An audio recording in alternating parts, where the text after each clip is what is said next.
우리 주님께서 곧 다시 오실 줄을 정말 믿으십니까? 정말 그 날을 소망하십니까?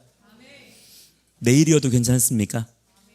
네, 확실히 아멘 소리가 지가시는군요. 네. 우리 주님께서 곧 다시 오실 줄 믿습니다. 다만 내일은 아닙니다.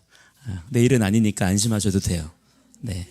왜냐하면 그 전에 이루어질 일들이 반드시 있은 뒤에 오실 거기 때문에. 그러나 그 하루하루 지나가는 삶들을 우리가 놓치면 안 되겠죠? 우리 주님께서는 우리에게 주어진 날들을 다 계수하십니다. 우리가 살아가는 이 날들은 내게 아니에요. 하나님께서 우리에게 허락하신 날들을 우리가 살아가는 것이기 때문에 단 1분 1초도 내 거가 있습니까? 없습니까? 없는 것입니다. 그래서 그분께서는 우리가 살아왔던 모든 날들을 계수하시는 분이십니다. 그리고 그럴 만한 자격과 권한이 그분에게 있으세요. 그래서 우리에게 주어진 하루하루를 우리가 하나님 말씀대로 순종하며 사는 것에 대해서 우리는 더 많은 책임감을 가져야 되고요. 또 반드시 우리가 놓치지 말아야 될 것은 주님 다시 오실 그날에 그냥 해피한 일들만 있지 않을 것입니다. 주님 앞에 심판받을 일들이 있기 때문에 두렵고 떨림으로 너희의 구원을 이루라 그랬잖아요. 그래서 우리에게 주어진 삶들을 우리가 나태하게 게으름으로 빼앗기지 않도록, 원수에게 빼앗기지 않도록 그렇게 주의하는 자들이 되시기를 바랍니다. 자, 우리 주님 다시 오실 때 지금의 그 일찍 목사님들 또 일찍 기독교인들은 수치를 당하게 될 것입니다. 굉장히 부끄럽게 될 거예요.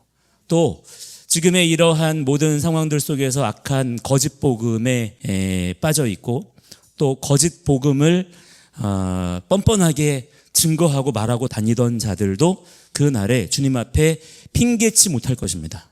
부끄럽게 될 것입니다.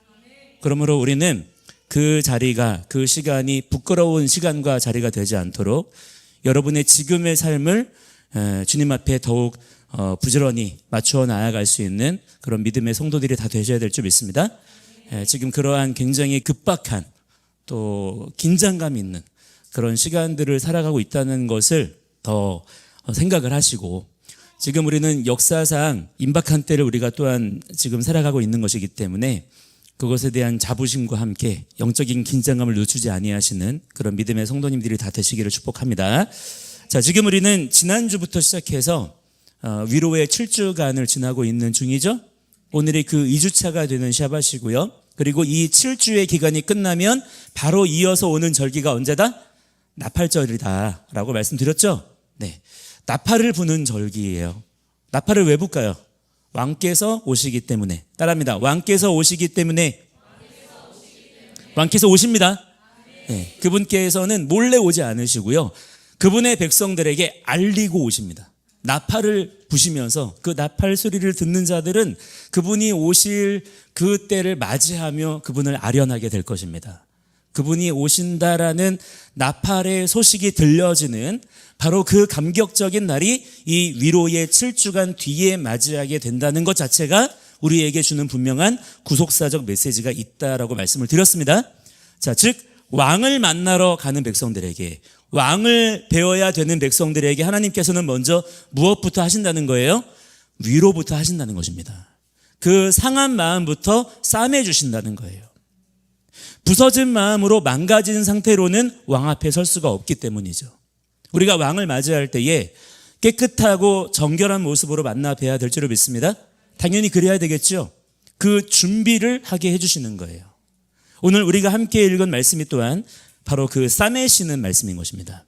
자, 먼저 오늘 우리가 읽은 본문 중에서 14절이죠. 14절을 함께 다시 한번 읽어보겠습니다. 14절 시작.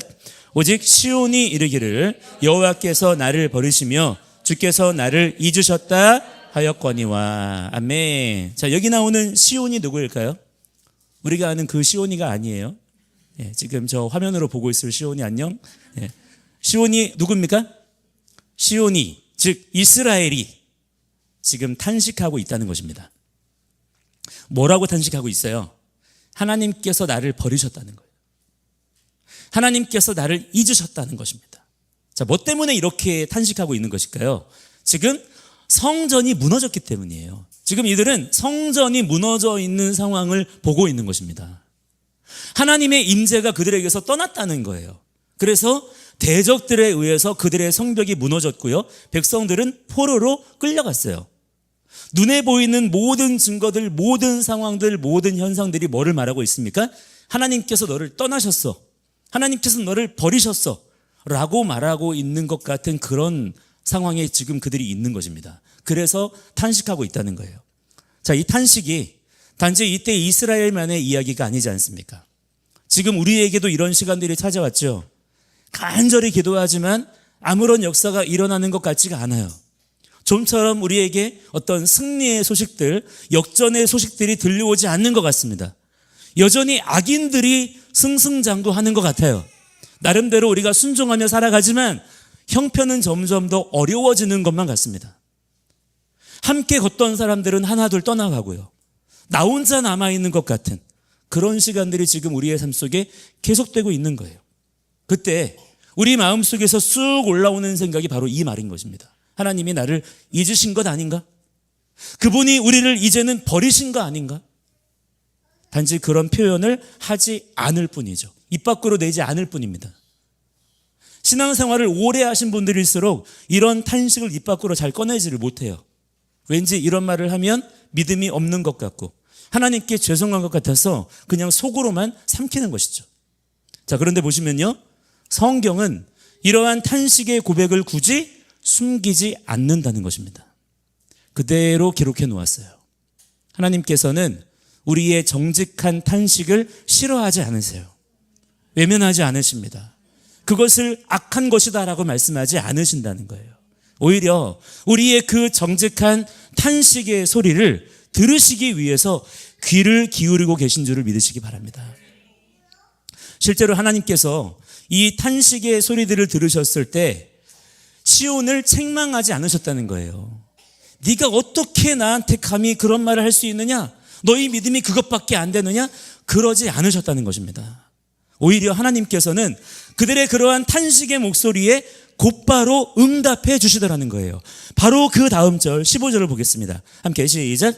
여인이 어찌 그 젖먹는 자식을 잊겠으며 자기 태에 선한 아들을 긍휼히 여기지 않겠느냐? 그들은 혹시 잊을지라도 나는 너를 잊지 아니할 것이라. 아멘, 아멘. 여러분, 하나님께서는요, 이 세상에서 가장 강력한 사랑을 예로 들어서 말씀해 주시는 거예요. 아기에게 젖을 먹이는 어머니의 사랑입니다. 거기에 비유하시는 거예요. 자, 어머니들은 더 잘 아시지 않겠습니까? 어머니가 어떻게 자기 품에 안겨있는 젖먹이 아기를 잊어버리겠어요? 그럴 수가 있겠습니까? 있을 수가 없는 거죠. 정상적인 부모라면 자기의 젖먹이 아기를 놓칠 수가 없는 것입니다. 눈을 뗄 수가 없는 거예요. 아이가 울기도 전에 이미 어머니가 먼저 깨 있습니다. 아이가 배고프기도 전에 어머니가 먼저 그것을 아는 거예요. 그런데 하나님께서 뭐라고 하십니까? 그들은 혹시 잊을지라도. 사람 중에서는 그럴 일이 있을 수도 있다는 거예요. 세상에서 가장 강한 사랑조차도 잊어버리거나 실패하는 경우들이 있을 수는 있다는 것입니다. 실제로 그렇지 않습니까? 부모가 되어가지고 자식을 버리고 학대하고 심지어 막 죽이기까지 하는 그런 기가 막힌 일들이 인간 사회 속에서는 종종 일어나기도 합니다. 사람의 사랑은요, 완벽하지 않아요. 실수하고 실패할 수가 있다는 것입니다. 자, 그러나 뭐라고 말씀하세요? 나는 너를 잊지 아니할 것이라. 할렐루야. 믿으시기 바랍니다. 하나님의 사랑은, 하나님의 기억하심은 절대로 실패나 실수가 있다 없다?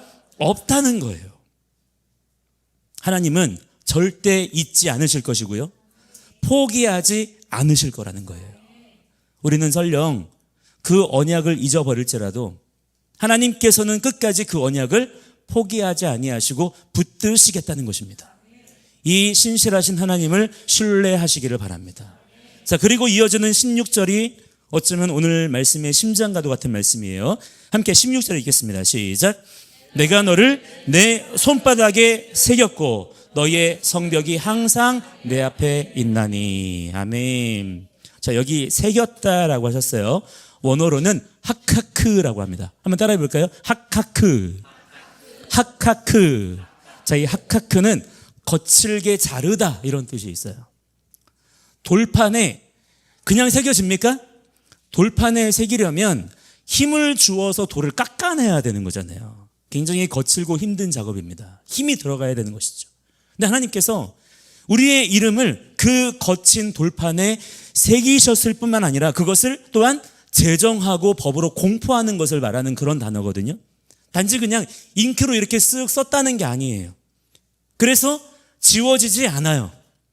세월이 가도 그대로 있는 것입니다. 그것도 어디에 새기셨다는 거예요? 그냥 사가 없어지는 돌이 아닙니다. 어디에 새기셨어요? 하나님의 손바닥이에요. 부처님 손바닥이 아닙니다. 하나님의 손바닥이에요. 하나님의 손은요, 성경에서 하나님의 능력, 하나님의 신실하심을 의미합니다. 하나님께서 일하실 때마다 펴시는 그 손, 눈을 드실 때마다 보이는 그 손에다가 우리의 이름을 새기셨다는 거예요. 우리는 자꾸만 잊어버리잖아요. 그죠? 하나님께서 잊어버리게 지으신 줄을 믿습니다. 우리가 잊어버리기 때문에 계속 갈망하는 거예요. 아마 우리가 잊어버리지 않는 존재였다면 얼마나 교만했을까요? 잊어버려도 교만한데, 그죠? 잊어버리지 않는 자였다면 얼마나 교만했겠습니까? 우리를 잊어버리는 존재로 지으신 하나님을 찬양합니다. 그래서 우리가 하나님을 갈망하며 하나님 말씀을 마음에 두고 또한 손에 메고 문설주에 기록하면서 그렇게 말씀을 잊어버리지 않고 말씀을 기억하기 위해서 몸부림을 치는 거잖아요. 그 몸부림이 여러분 선한 것임을 믿으시기 바랍니다. 그 몸부림이 여러분에게 있으셔야 됩니다. 그 몸부림이 있는 자들만 지금 이때를 통과합니다. 하나님을 그렇게 더 알기 원하는 것이죠. 잊어버리지 않기 원하는 그분에 대한 열망이 우리에게 있는 거예요. 더 힘써 그렇게 몸부림치는 자들이 되시기를 바랍니다. 자, 그런데요, 우리가 그렇게 하나님을 붙들고 하나님을 갈망하기도 전에 뭐라고 말씀하십니까? 하나님께서 먼저 우리를 손바닥에 새기셨다는 거예요. 우리만 하나님을 찾고자 하는 게 아니라는 것입니다. 하나님께서도 우리를 잊어버리지 아니하시고자 우리를 기억하시고자 하시는 그분의 의지가 있다는 거예요. 유대 전승에서는요, 이스라엘 백성들이 하나님 말씀을 마음판에 새기고 손목에 메어두기 위해서 테필린을 머리에 달아들고 손목에 메거든요. 이 머리에 붙이고 손목에 감아두는 그 가죽끈 이런 것들을 테필린이라고 합니다. 메어두는 거예요. 그런데요, 유대 전승에는 어떤 얘기가 나오냐면 하나님께서도 이스라엘의 이름을 기억하시기 위해서 하나님도 테필린을 머리에 두고 손목에 메고 계시다, 이런 이야기들이 전해 내려오고 있대요. 즉 우리가 그분을 기억하려고 애쓰는 것보다 훨씬 먼저 훨씬 깊게 우리는 이미 그분께 기억되고 있다는 것입니다. 하나님께서 먼저 우리를 기억하고 계시다는 거예요. 자, 여러분, 그렇다면 과연 그 사실이 마냥 우리에게 편안하고 기분 좋은 일이기만 할까요? 하나님께서 우리를 영원토록 기억하신다. 하나님께서 우리를 잊어버리지 아니하신다. 그냥 마냥 기분만 좋으십니까? 하나님 그분께서 우리를 그렇게 기억하고 계시고 우리를 소중히 여기시는 만큼 우리는 하나님을 더욱 두렵고 떨림으로 높여드리는 자들이 되어야 될 줄 믿습니다. 우리는 진정 그분을 경외하는 자들이 되어야 되는 거예요. 그분의 그러한 사랑과 열정을 우리가 함부로 가벼이 여기면 안 되는 것입니다. 당연히 마땅히 우리는 내 삶을 기꺼이 그분께 내어드리며 그분께 더욱 힘써 엎드리는 자가 되어야 될 줄 믿습니다. 그게 예수 믿는 것이죠. 그러니까 여러분, 우리 믿음의 확신은 어디에 서 있어야 되겠습니까? 내 기억력이 아니에요. 내 어떤 열정이 아닌 것입니다. 내 어떤 감정에 기댈 것이 아닌 거예요. 내가 하나님을 얼마나 굳게 붙들고 있느냐, 그게 아닌 것입니다. 하나님께서 나의 이름을 그분의 손바닥에 먼저 새기셨다. 이 사실을 먼저 우리가 붙드는 거예요. 그 언약 위에 우리의 삶이 서 있어야 되는 것입니다. 그래야 비로소 내 열정도 내 헌신도 의미가 있는 것이지, 만약 그렇지 않다면 우리의 모든 열심은 그저 헛된 종교 행위에 불과한 게 되는 거예요. 먼저 하나님의 이 기억하심을 신뢰하시며 그 언약 위에 세워져 있는 여러분들의 삶이 되시기를 축복합니다. 또 뭐라고 말씀하시냐면 너희의 성벽이 항상 내 앞에 있다라고 말씀하세요. 자, 이 말씀을 잘 봐야 됩니다. 여러분, 지금 이 말씀의 상황에서요, 아까도 말씀드렸지만 어떤 상황이라 그랬습니까? 시온의 성벽이 그냥 있어요? 무너져 있어요? 무너져 있는 상황이에요. 지금 그들 앞에 성전이 세워져 있는 게 아니라 무너져 있는 상태입니다. 돌무더기만 있는 거예요. 그런데 하나님 앞에는 그 성벽이 뭐라고 말씀하십니까? 내 앞에는 항상 있다라고 말씀하신다는 것입니다. 무슨 말입니까? 우리는, 백성들은 뭘 보고 있어요? 무너진 돌무더기, 그 무너진 성벽의 그 처참함을 보고 있을 뿐이지만 하나님께서는 다른 거를 보고 계시다는 거예요. 하나님은 그 무너진 돌무더기를 보고 계신 게 아니라 마침내 그 자리에 하나님의 신실하심과 능력으로 다시 세워질, 할렐루야, 마침내 다시 회복될 그 성벽을 보고 계시다는 것입니다. 그리고 우리 또한 그 비전을 가질 수 있도록 지금 말씀해 주고 계시다는 거예요. 말씀은 빛입니다. 말씀을 통해서 우리는 보게 되는 거예요. 진실을 보게 되는 것입니다. 이게 진실이라는 거예요. 우리는 우리의 무너진 자리를 보면서 할 줄 아는 게 그냥 절망하는 것밖에 없어요. 사람을 그냥 내버려 두잖아요. 사람 안에는 어떠한 소망도 없습니다. 사람을 그냥 내버려 두면요, 제일 잘하는 게 절망하고 시험 들고 낙심하고 이런 거예요. 다 그렇게 됩니다. 그러나 하나님께서는 그 자리에서 회복의 때를 보고 계시다는 거예요. 여러분, 지금 이 나라가 무너졌습니까? 무너진 가정이 있습니까? 무너진 건강이 있습니까? 무너진 관계가 있습니까? 여러분이 차마 쳐다보기도 싫어서 등을 돌린 그 폐허의 현장을 하나님께서는 지금도 눈앞에 두고 보고 계시다는 거예요. 그리고 마침내 그분의 약속대로 회복하실 것입니다. 완성하실 것이고요, 홀로 영광을 다 받으실 줄을 믿으시기 바랍니다. 우리는 그것을 소망해야 된다라고 하는 거예요. 자, 어떤 분은 그렇게 물으실 수도 있어요. 이러한 상황들을 보시면서, 아니 그렇게 사랑하신다면, 하나님이 우리를 그렇게 사랑하시는 게 맞다면 왜 시온이 그렇게 비참하게 포로로 끌려가도록 내버려 두셨느냐? 왜 우리 인생에 이렇게 하나님 그분께서 사랑하신다는데 왜 광야의 시간들을 허락하시느냐? 왜 고난을 주시느냐? 왜 악한 자들이 이렇게 웃게 내버려 두시느냐? 실제로 그런 질문들이요, 기독교 역사 내내 끊어졌던 적이 없습니다. 항상 이것이 우리 편에서는 의문인 거예요. 왜 하나님은 선하시다는데 왜 이 세상에는 악한 일들이 가득하지? 왜 우리에게 안 좋은 일이 자꾸만 생기는 거지? 자, 그런데 하나님께서 직접 바로 그 질문에 응답하시는 말씀이 있습니다. 50장 1절을 함께 같이 읽어보겠습니다. 50장 1절 시작. 나 여호와가 이같이 말하노라. 내가 너희의 어미를 내보낸 이혼 증서가 어디 있느냐? 내가 어느 체주에게 너희를 팔았느냐? 보라, 너희는 너희의 죄악으로 팔렸고 너희의 어미는 너희의 배역함으로 말미암아 내보냄을 받았느니라. 아멘. 이혼 증서가 어디 있느냐라고 물으세요. 무슨 뜻일까요? 있다는 거예요, 없다는 거예요? 없다는 것이죠. 있으면 한번 가져와 보라는 것입니다. 없다는 것을 강조하시는 표현인 것이죠. 그들이 포로로 끌려간 것은 누구 책임이에요? 하나님께서 그들을 그냥 팔아 넘기신 것입니까? 분명히 그들 자신의 죄 때문이었다는 거예요. 그건 사실입니다. 너희는 너희의 죄악으로 말미암아 팔렸다라고 분명히 말씀하시죠. 자, 그러나 그것은 하나님께서 그들에 대하여 변심하셨거나 그들을 그렇게 그냥 버리신 게 아니라는 거예요. 누구의 책임이라는 것입니까? 백성들이 스스로예요. 백성들이 스스로의 의지와 결정으로 하나님의 언약을 떠난 결과를 맞이했을 뿐인 것입니다. 그들 스스로가 그렇게 하나님의 통치를 거절하고 떠났기 때문에 대적에게 그들의 삶 전체를 빼앗긴 것이지, 하나님께서 의지적으로 그분께서 우리를 어둠 가운데 던져 넣으신 게 아니라는 거예요. 하나님은 단 한 번도 언약을 파기하신 적이 없다는 것입니다. 여러분, 이게 얼마나 중요한 말씀인지 몰라요. 이게 우리의 믿음의 뿌리예요. 하나님은 단 한 번도 언약을 파기하신 적이 없으시다. 이것이 하나님은 신실하시다라는 말의 의미입니다. 이 사실 하나가 무너지면요, 그때부터는 우리의 모든 믿는 행위들이 다 의미가 없어져요. 우리의 그 어떤 행위나 어떤 열심도 아무 의미가 없습니다. 성경 전체는 이상한 얘기가 되어버리고요, 그때부터 하나님은 어떤 분이 되어버리냐? 두렵고 무서운 심판자밖에 안 되는 거예요.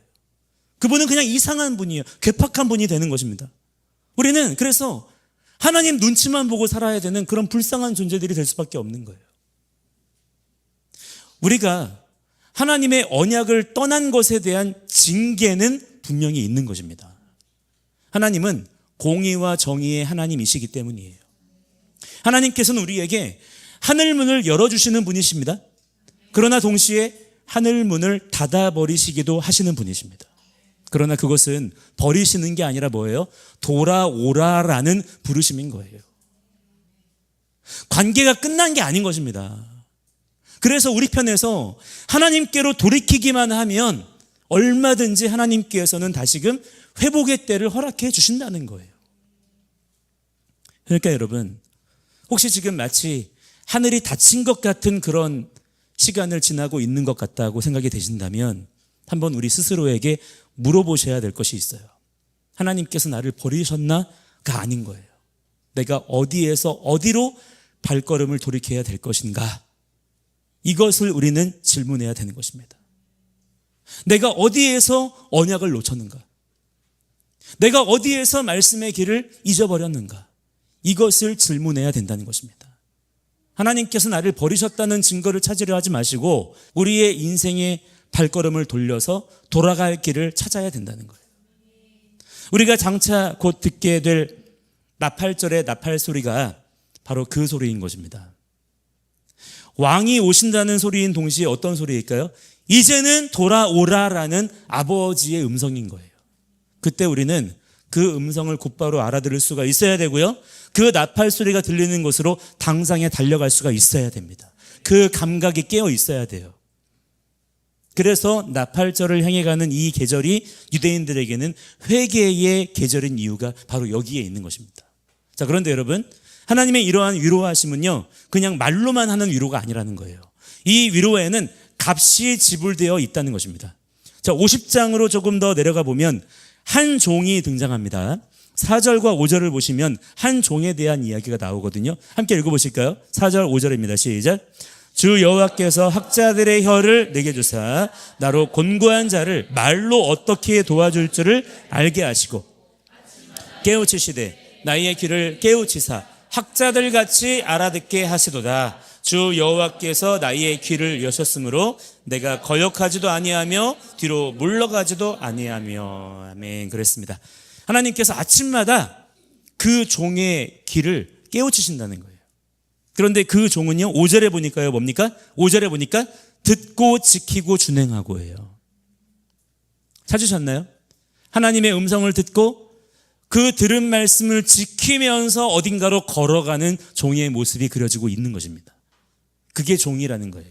그런데 그 순종의 길이 어디로 이어져 있느냐? 6절이에요. 함께 6절 말씀 읽겠습니다. 시작.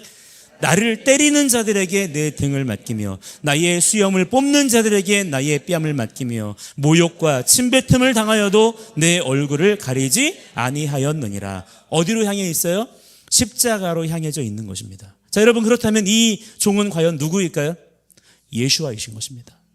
그분은요, 때리는 자들에게 등을 맡기시고 뺨을 맡기시고 침뱉음을 당하셨어요. 그리고 마침내 십자가 위에서 그분께서 뭐라고 외치셨습니까? 나의 하나님, 나의 하나님, 어찌하여 나를 버리셨나이까? 그렇게 절규하셨어요. 여러분, 그게요, 그냥 힘드셔서만 외치신 게 아니에요. 여러분, 그 외침이 무엇이었을까요? 오늘 본문 49장 14절에서 우리가 이미 아까 읽어보았습니다. 시온의 탄식과 똑같은 외침이 다시 메아리 치는 거예요.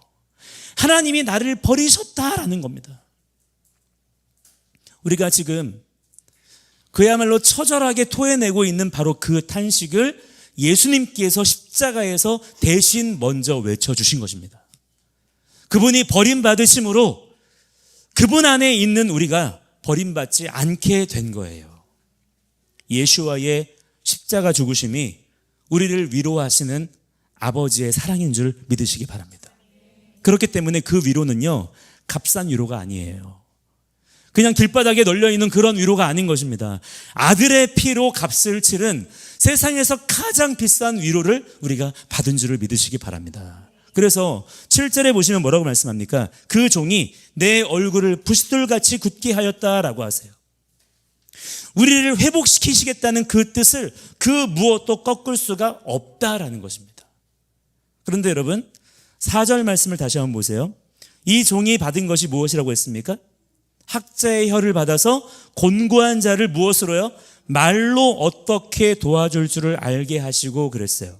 즉 학자의 혀를 그에게 주셨다는 거예요. 말씀을 주신다는 것입니다. 아침마다 그 혀를 통해서 귀가 깨어나는 거예요. 그래서 들은 그 말씀으로 말하면서 곤고한 자를 도와주신다는 것입니다.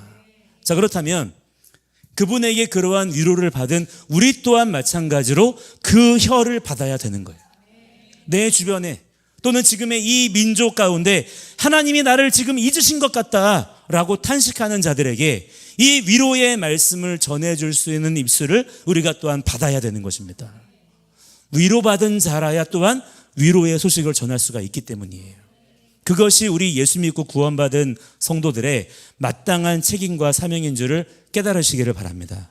하나님께서는 마지막으로 우리의 시선을요 어떤 한 사람에게로 돌리게 하십니다. 51장 2절과 3절 아까 우리가 예배 시작하기 전에 읽었던 말씀인데 같이 51장 2절 3절 같이 한번 읽겠습니다. 시작. 너희의 조상 아브라함과 너희를 낳은 사라를 생각하여 보라.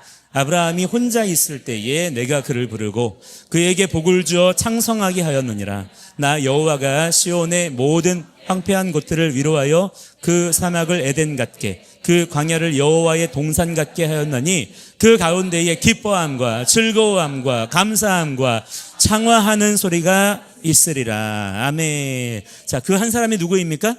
아브라함을 보라는 거예요. 하나님께서 그를 부르셨습니다. 자, 그런데 하나님께서 그 아브라함을 부르셨을 때 성경은 그가 어떤 형편이었다라고 특징적으로 말씀하고 있습니까? 아브라함의 특징은요, 혼자였다는 거예요. 혼자였던 아브라함을 부르셨다는 것입니다. 자식도 없고요, 땅도 없고요, 아무것도 그에게 없었어요. 사라의 태는 아내가 있었지만 사라의 태는 이미 닫혀 있었습니다. 죽으면 그의 인생은 그냥 그렇게 끝나는 거예요. 그러니까 무엇입니까? 사람의 눈으로 볼 때에 그 아브라함이라는 인생에 어떤 소망을 기대할 수가 있겠습니까?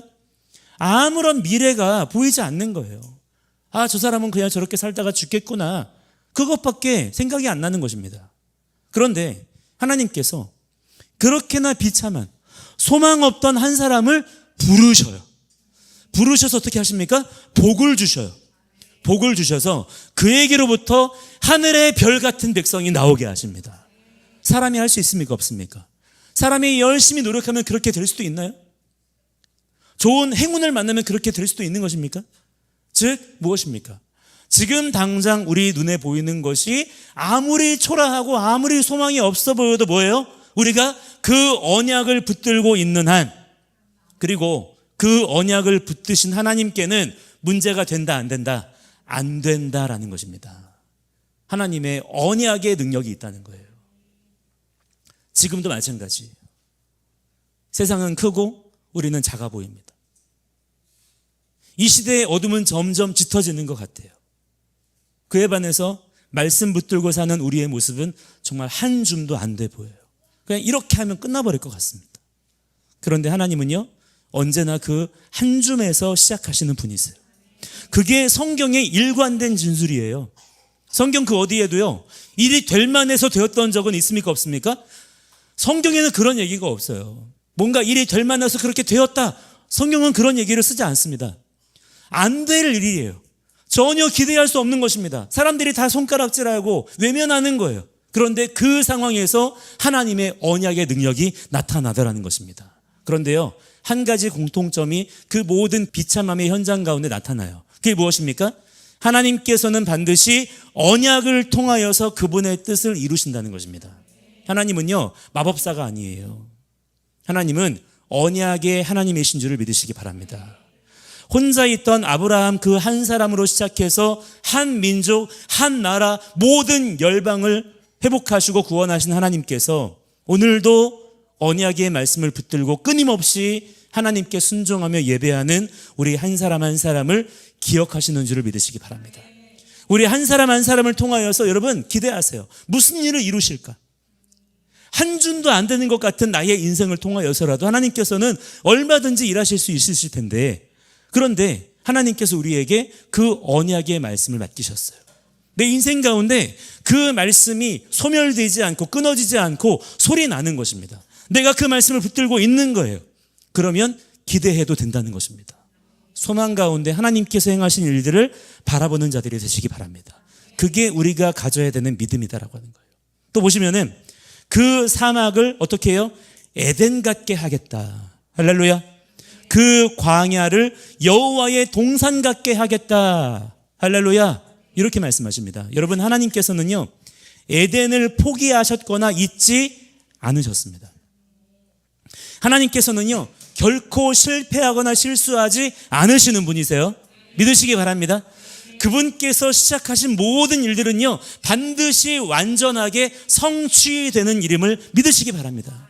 하나님은요, 결코 그분이 받으셔야 될 영광을 원수들에게 빼앗기지 않으십니다. 하나님은 조롱받지 않으시는 분이세요. 하나님의 뜻은요, 하나님께서 창설하신 에덴에 담겨져 있어요. 에덴은 실패하지 않았습니다.